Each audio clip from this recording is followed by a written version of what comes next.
and I lived here in Mama House for 2 years. And I owe my life to Mama House, my livelihood to Mama House. I owe the fact that I had a roof over my head with my newborn 2-week-old son. And I was homeless when I was pregnant.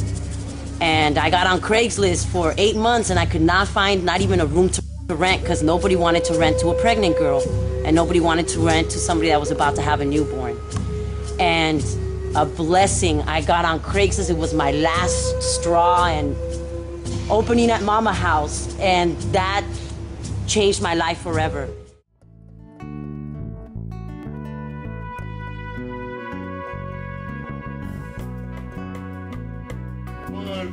Or just damn poetry. Give me the last poets. Non-profit. Can't get no profit. The Revolutionary Change session, where poverty scholars taught young people with race and/or class privilege about Poor Magazine's concepts of interdependence, the Manifesto for Change, and homefulness. Oppressed folks will stand up, and victims will now ask for land. Ya no la esclavices. No obligues a ponerle abonos químicos, pesticidas. Ya no intervengas el núcleo de la semilla. The earth no longer needs blood to survive. Don't make it a slave. Don't force it to put chemicals in it, pesticides. Don't kill its flowers or its fauna. Control this world. Simply what I am. Digging through my own soul to find my way home. To find my way home. Homefulness, a real solution to houselessness. Sweat equity, permanent co-housing, education, arts, micro-business, and social change project for landless, houseless, and formerly houseless youth, adults, and elders across Pachamama. HOMEFULNESS, una solución verdadera para los desamparados. Ayuda mutua, covivienda permanente, educación, arte, micronegocios, proyectos de cambio social para las familias desamparadas e individuos sin tierra.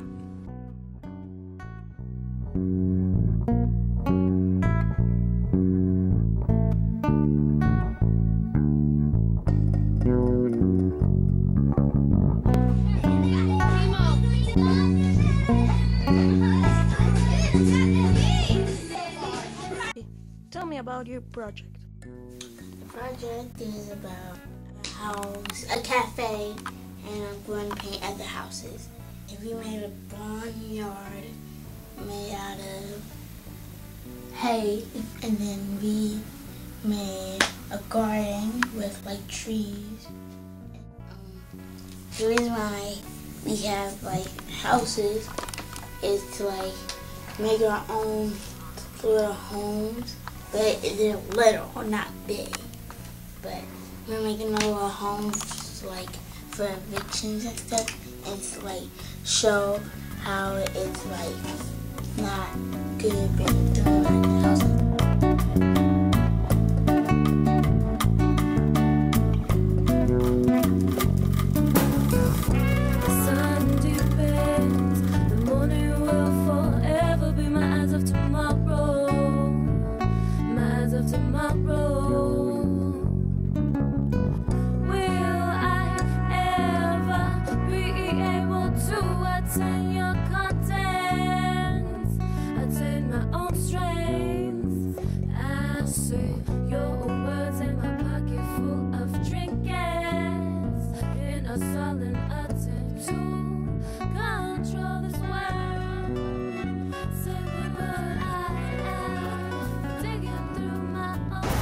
As we take part in this stolen land tour, we call it stolen land, or at least I do, because these lands are going to be auctioned off, like another famous auction several hundred years ago, auctioned off when in fact, who owns them? This is land of Pachamama. So we're going to be entering into that really sleazy real estate snake pit. for the purpose of stewarding back some land for all of us landless indigenous peoples to create a revolution that is called HOMEFULNESS.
Well, I think it's a beautiful day, right? And also, it's a historic day where we, black, brown folks, working class people, poor people, actually are reclaiming our land that was stolen from us originally.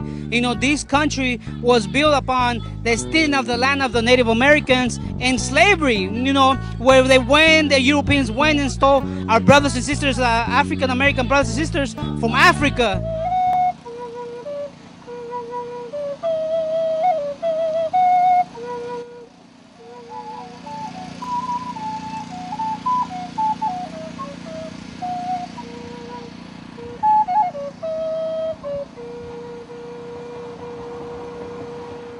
As I offer this efum, which is a chalk that is made at the banks of the river, and is sacred to who we call Obatala, so that we always are trying to see the image from the top of the mountain so that we can see the big picture, so that we can push our heads up above, out of the muck and the mire and the lies and the stuff that we've been embedded in, so that we can actually see where we're going.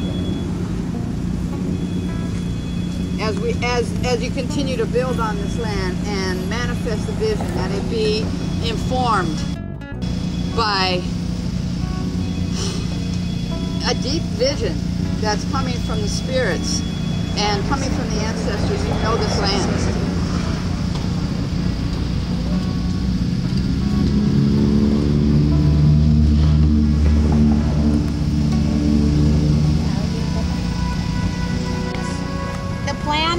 That you're standing on the future Uncle Al and Mama D's Social Justice and Arts Cafe, which will be built off-grid with adobe or mud structure so that we can do it without using the killer technology. Like in South Korea, they're putting libraries in the middle of amusement parks because we need to bring our children back to the inside of pages and books and different kinds of learning back to our indigenous languages where we weren't colonized by chairs and fake medicine and lies and corporations. This is going to, we're going to pull up the asphalt, and that's going to be a community garden where we're going to be able to feed not just us but the community. We are in an intentionally blighted Gentra-eft community where, as you can see, there's one store and a lot of boarded up places. There's no fresh vegetable access. We need to bring medicine back to folks right here. And we're hoping that the whole community will join us in that. And so bless you, neighbor who comes to the circle. Thank you so much. Ashe, and hope your love will be part. We're going to probably take down that house, and we're going to go for government pimping loans because we don't got no money, but it's elitist for us to not use the government pimp dollars.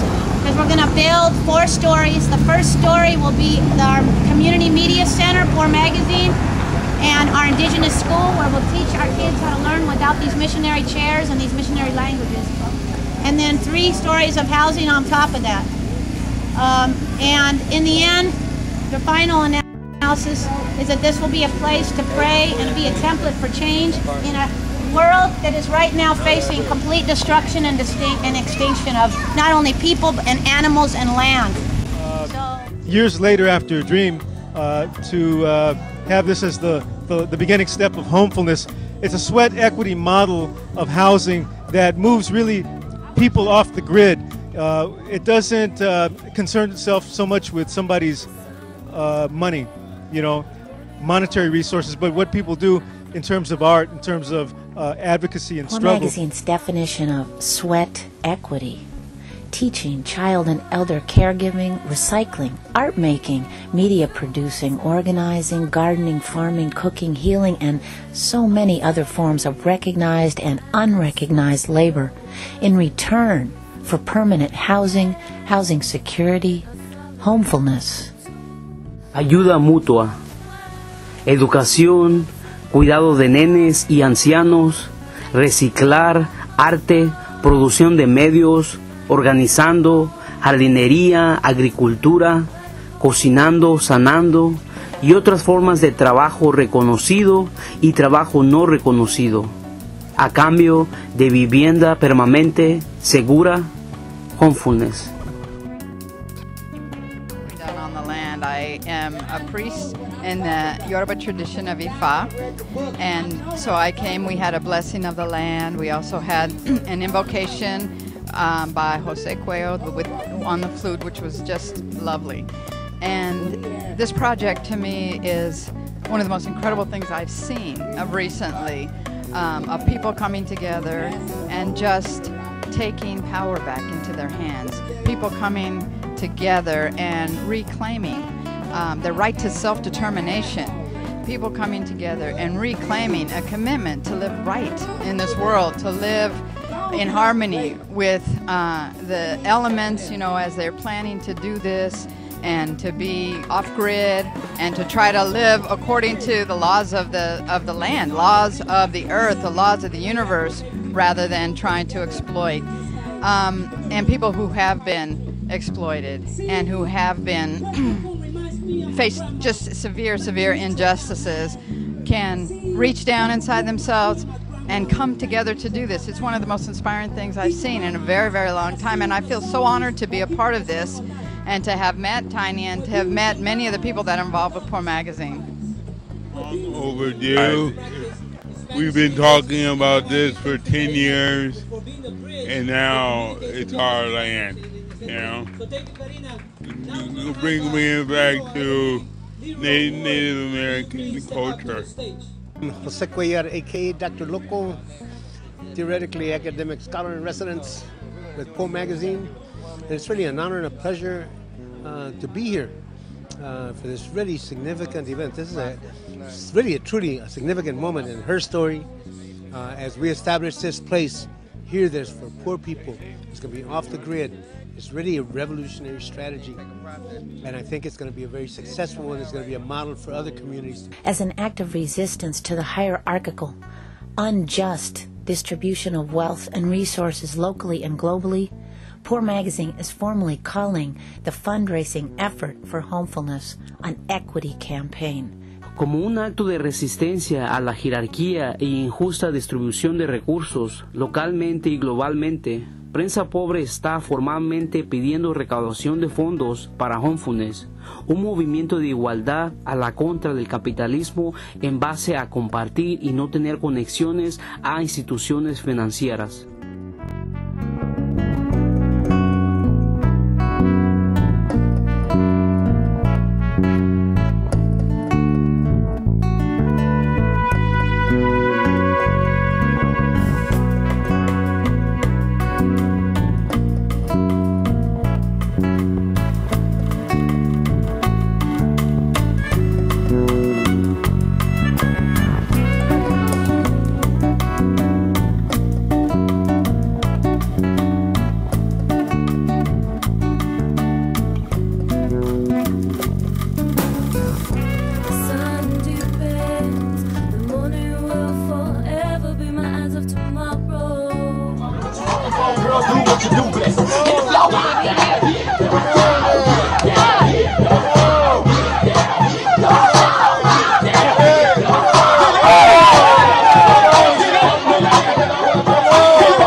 Of trinkets in a sullen